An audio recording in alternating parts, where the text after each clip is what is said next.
Now we're going to go through the entire process of the fulfillment once a loan is approved and what happens in terms of loan documentation, monitoring, and potentially e-signatures and all of those, while keeping in mind that the loan is still going to be assigned and is going to be dispersed at this stage. So you can see there are multiple filters in terms of monitoring. Again, you have lots of different statuses, you have lots of different capabilities for you to look at, all the branches, all the loan types, and all the assigned applications.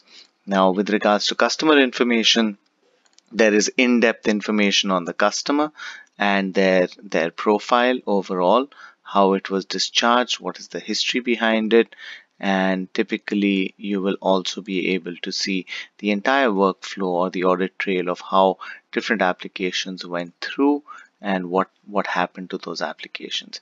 Here you can very clearly see that this is an active loan. This, on the other hand, is approved, and here you can see a loan that is past due. Now, if we were to filter out all statuses and if we were to look at it, we look at the approved loans. Now, if I was to assign this loan to me, now to make it an active loan, it has been approved, and we can look at the documents to see if there was e-signatures and all of that added, and then we disperse it manually. In this case, we are going to do it based on or we have three capabilities: either cash, either check, or direct bank transfer. However, if you are connected automatically to e-wallet, then we'll be able to disperse that. So it really depends on your payment gateway and what your capabilities are, but that's primarily how you would be booking a loan and moving them from, as you see, they have now moved out. And if I look at all the statuses, you have Lamar Wilms, who is now an active account.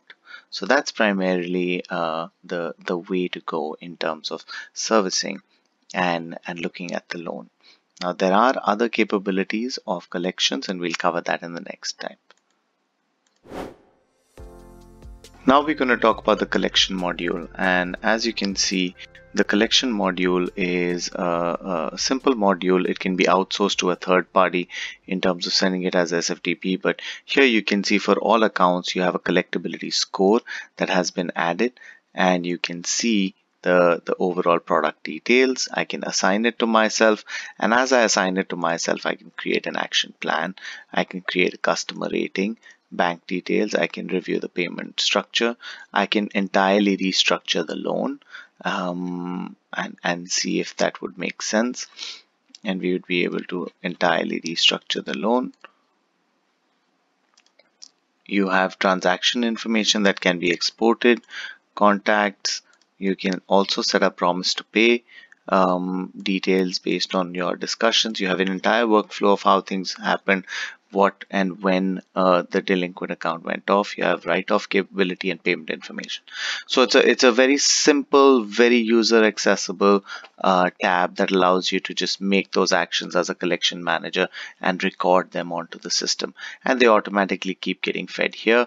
You also have a capability of looking at various different filters as well and making sure that your collections tab is working. You also have all the reports access depending on how you'd want to do it.